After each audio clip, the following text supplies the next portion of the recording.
Join me as I dive into the question, do women really masturbate too? I'm going to explore the facts and share some eye-opening insights. Nah, women don't masturbate, but is that true? People talk about masturbation all the time, but usually it's about men. Women, not so much. And when it's discussed, it's often treated with discomfort, disbelief, or silence. For years, it's been treated like this weird taboo thing, something women aren't supposed to do, as if female pleasure is somehow less natural or valid than male pleasure. But here's the thing, this stigma has deep historical and cultural roots that continue to impact how we view female sexuality today. Women do masturbate, a lot of them, and science actually has some really interesting things to say about it. Research indicates that up to 84% of women have masturbated at some point in their lives, though these numbers may be underreported due to lingering stigma. But why are we even talking about this? Because sexual health is mental health. Understanding your own body builds confidence, reduces anxiety, and promotes autonomy. And that's something everyone deserves, regardless of gender. When women feel empowered to explore their own bodies without shame, it can lead to better overall well-being and more satisfying intimate relationships. When something is surrounded by stigma, people can feel shame about something that's completely natural.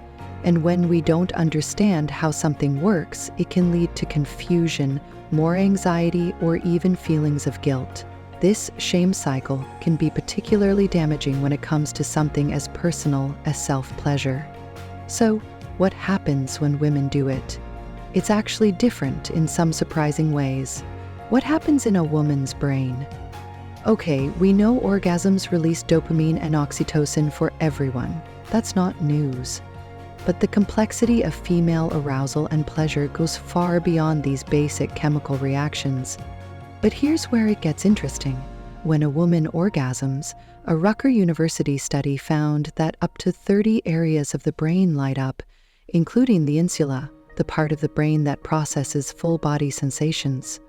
That might explain why some women describe orgasms as more immersive or even out of body. The research shows that this neural activity creates a cascade of responses throughout the body, affecting everything from heart rate to skin sensitivity. This whole body involvement helps explain why female pleasure can feel so all-encompassing. And get this, the prefrontal cortex, aka the part of your brain that overthinks everything, actually shuts down. That's a big deal because it might explain why some women feel more mentally free or lost in the moment.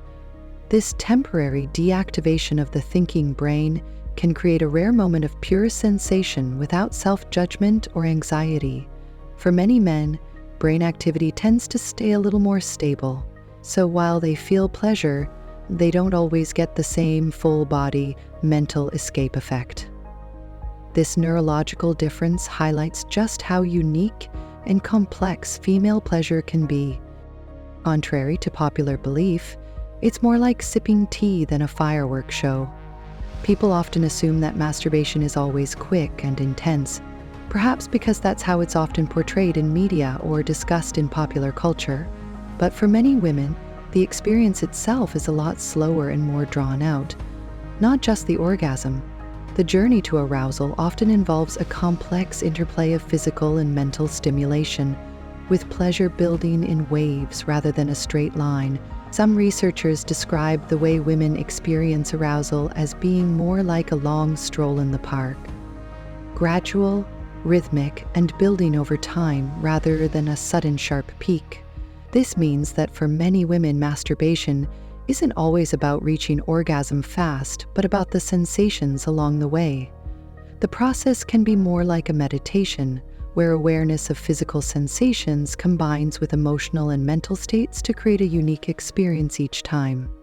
It highlights that female pleasure doesn't follow a one-size-fits-all script, and that's not a flaw, it's a feature that allows for a rich variety of experiences and sensations. It's part of the beauty and depth of female sexuality. Unlike men whose stimulation often follows a straightforward pattern, women's arousal can fluctuate, creating a dynamic and varied experience, some moments being more intense, others feeling more subtle, with pleasure ebbing and flowing in response to both physical and psychological factors. Some women even find that focusing too much on reaching orgasm actually makes it harder to get there, as the pressure to perform can interrupt the natural flow of arousal. While others describe masturbation as more about relaxation, self-connection, or simply unwinding from stress. This diversity in experience and motivation shows just how multifaceted female sexuality can be, and how important it is to move past simplistic or one-dimensional understandings of female pleasure. This might also explain why some women are capable of experiencing multiple waves of pleasure, or different types of sensations depending on the stimulation and their mood. The complexity of female arousal means that each experience can be unique, influenced by hormonal levels, emotional state, and even environmental factors. Some women report experiencing different types of orgasms, clitoral, vaginal, or blended, each with its own distinct sensation and intensity. This variability in pleasure response demonstrates the remarkable adaptability and sensitivity of the female body to different forms of stimulation, and actually improve your sex life. There's a common belief that masturbation helps people understand their own bodies, but for women, this is especially relevant.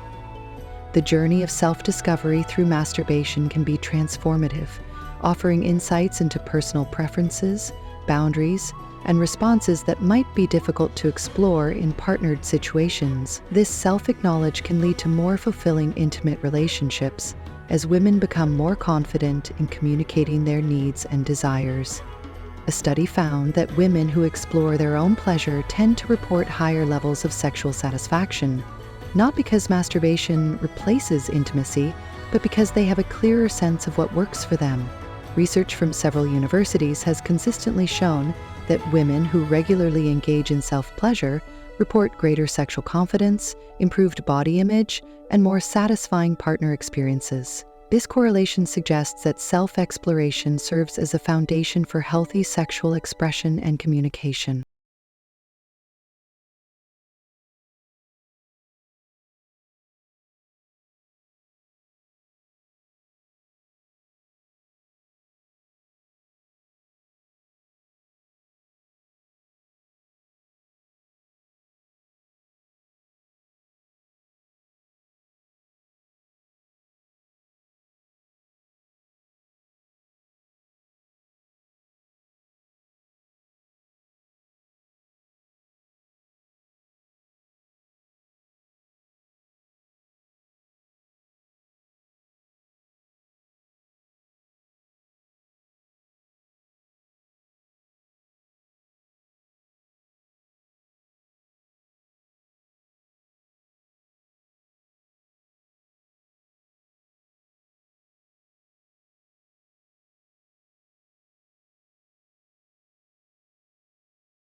Oxytocin levels.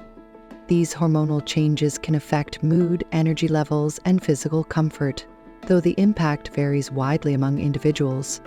Another factor is sensitivity. Some women who use external stimulation very often, like a vibrator on a high setting, might find that they become less responsive to other types of touch for a short time. This temporary desensitization is similar to how any body part might become less sensitive after repeated intense stimulation. But this usually isn't permanent. Just like adjusting to a new routine, the body tends to adapt. Taking breaks, varying stimulation methods, and paying attention to body signals can help maintain sensitivity and prevent any potential issues. So, while there's no set healthy amount, it's really about paying attention to how your body responds and what feels right for you. This individualized approach acknowledges that every woman's body and needs are different.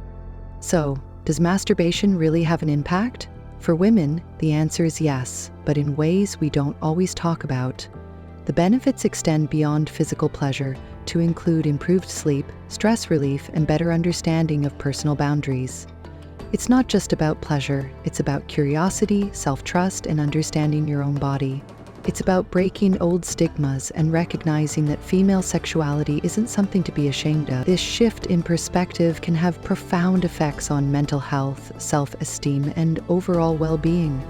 What do you think? Is this something that should be talked about more? Let us know in the comments.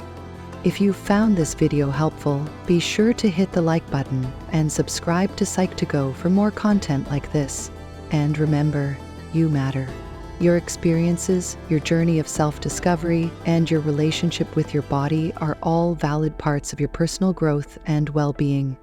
Continue exploring, learning, and growing in ways that feel right for you.